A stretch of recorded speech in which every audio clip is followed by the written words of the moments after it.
Hey guys, it's Jessica and I'm going to share a quick haul with you. I just recently got this in the mail and I was super excited. I have been dying for this Turnabout stamp from Concord 9th. This is actually my first Concord 9th purchase and I am super excited about it. Although you will see I definitely had some trouble and I need to watch some of the YouTube videos on how exactly to use it because I struggled for sure. So the idea here is that you have this one stamp and you can stamp it, then turn it 90 degrees, stamp it again in a different color, rotate it again 90 degrees, stamp it in another color, and then rotate it again and stamp it in a fourth color for a complete pattern paper, which is really cool. I also got this exclusive stamp set for Ellen Hutson. That was, it's a Lawn Fawn stamp set. And I was super surprised that it came in this really thick plastic stamp storage folder. It's super thick and durable. This also came with the die set. This is a special release that I believe is only available through Ellen Hutson. So if you're interested in that, just be sure to check out their site. And it came with a magnet to store the dies, the coordinating dies on as well. So I was really impressed with the packaging here. I thought that was really awesome. And I kind of wished that all of my stamps were in something that sturdy. So that was pretty cool. I'm not sure if all of Ellen Hudson's stamps come in something like that. This was my first purchase from Ellen Hutson as well. So new to me, I'm not sure.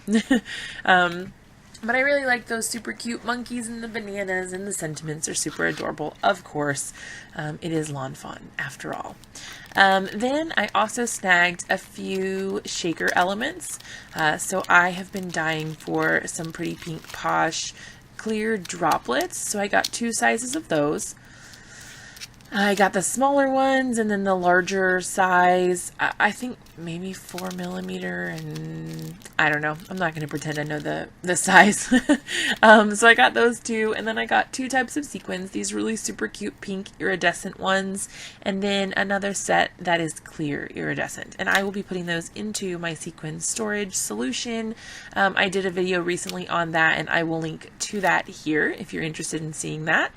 And then I also got a little freebie, which is this cute satin pink ribbon, and it does talk about how partial amounts of purchase will go to research for, I believe, breast cancer.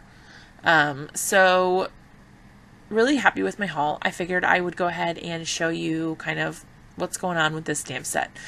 So I'm here using my We Are Memory Keepers Precision Press stamp positioning tool, and I purchased this before I had any idea that there was any sort of snafu going on with patents and whatnot with the Misty, so I was completely unaware of that, but I already purchased it, so I'm going to use it. So what I did was I cut my paper down. I put the stamp onto the lid of my precision press, and then I went ahead and inked it up. Now, I made a lot of mistakes, and like I said, I really should have watched some videos before I used this stamp. However, I should have cut my paper down to an actual square that matched the size of the stamp set, because that was my first problem. I didn't realize it until after the fact. But part of my problem was that the paper wasn't actually square with the design, so then when I rotated it, it didn't line up, and I couldn't figure out what in the world was going on. Again, I struggled. But in the end, I got a really cool result. So you too can muddle through the difficulties of learning how to use a new stamp set if you're not familiar with it. So I tried this on one side of this paper, and I didn't get good results, like I said. I finally got it sort of lined up, but it really wasn't quite right, and I was having some trouble with my ink not really stamping properly. And so after I did this a million times that I'm sorry you have to sit through and watch, I did look again at the package directions, and it says on the bag that you should line it up with their little guide that they have on the back, and then use a Sharpie or similar marker to mark the center point of the stamp so that you can rotate it and you'll always know where the center is and where that's supposed to line up. I'm sure doing that would have helped me a lot, but I didn't do that because I didn't read the directions. Way to go, me. But I don't know. It takes a little bit to get used to, and sorry that my head is getting in the way here. But once you figure out how to use it, this is a super, super cool stamp set.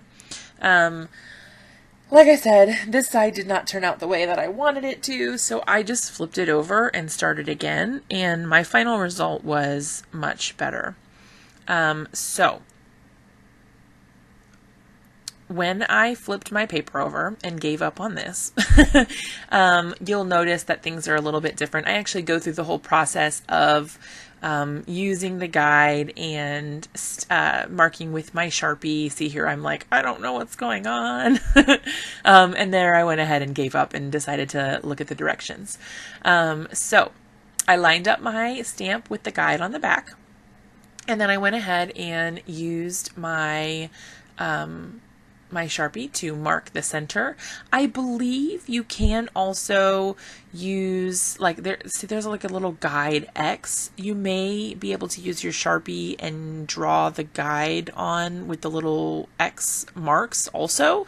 I didn't do that, but I might try that. So then I got smart and cut my paper down a little bit further so that it was more appropriately sized and an actual square with my design. So things are starting to fall into place a little bit here. I'm getting a little smarter with the whole process. And you can see I did have a lot of bleeding through this paper with my ink that I used previously. And I didn't really mind because I was just practicing. And this is pretty thin cardstock. So those Hero Arts shadow inks are nice and pigmented, and you know, the color is really rich and vibrant. So, you know, if you don't have a thicker paper that can kind of take that color, it might show through a little bit on the back side.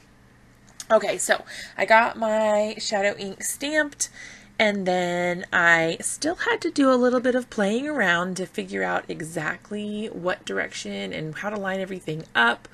But I did eventually figure it out. There I am, consulting with my guide again to figure out what I'm doing wrong. This is kind of a long process, and like I mentioned, if I had just watched the videos, there actually is a thing right there on the back of the package that says, hey, watch our product video and see how this works. I'm sure I would have had a lot better luck and results. So this is totally user error. And again, here's my head in all its glory with my hair. I was just really trying to make sure that I was lined up right the first time so that I didn't have to try to start over with a new piece of paper again. And I really like this color combination. I just grabbed a few colors from Hero Arts, and I really like the way they all work together. They seem to complement each other really well, especially once they've all dried. Hero Arts shadow inks tend to change a little bit from when you first stamp it to when it's all dry and ready to be used. So I really like the difference. So it might seem a little splotchy at first, and then when it dries, it actually, you got a nice solid color. And the colors, obviously, like I said, they go really well together, so I really liked that. So here you can see I stamped again. I had my green and then my darker blue. I'm rotating it again, making sure everything is all lined up. They do recommend that you use the Misty with this, but you will need the larger size, not the scrapbook one necessarily, but the original Misty, I believe. The mini Misty, which I do have, is too small. So the stamp is too large to fit in there. If you are wanting to use a Misty, that one will not work. So explore other options there. This precision press stamp positioning tool, good grief, stamp positioning tool does work. As you can see, it's big enough, but like I said, the Mini Misty, and then I also have the Stamp Perfect from Hampton Arts. That one is also too small. Okay, so I went ahead and finished my stamping. I think I actually have one color left that I didn't do yet, which is that lightest blue, and then that will be all done, and I will move on and show you something that's kind of in process. I haven't 100% finished it, but I will be doing a video when I have finished it. It's still, like I said, kind of a work in progress, but I have been working on a stamp organization or inventory binder. And basically what that is doing for me is allowing me to inventory and see exactly what stamps I have and what sets have what in them. So as you can see here, this is just a quick flip through the little binder that I have. It's a mini binder that fits 5.5 by 8.5 sheets. And what I do is I punch holes in them to fit the rings, and then I actually ink up the entire stamp set. When I get a new set, I just go ahead and apply the ink to the entire thing. And then once I've done that, I flip my paper over and make sure that I get good coverage with, pressing down to adhere the ink to the paper. And then once I have that, I just label the top with what the stamp set is called, and I put it in my binder.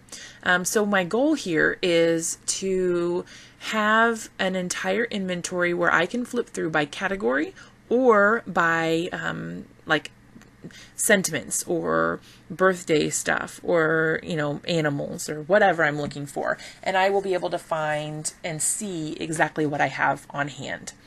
So like I said, I'll have a video coming on that when I get everything done and organized. But that is a look at what I got recently and my struggles, trials, and tribulations of learning to use that new stamp from Concord 9th. So if you've made it this far, big hugs to you, and as always, thank you so much for watching. I hope you enjoyed it, and if you did, be sure to give it a big thumbs up and subscribe to my channel for more videos like this.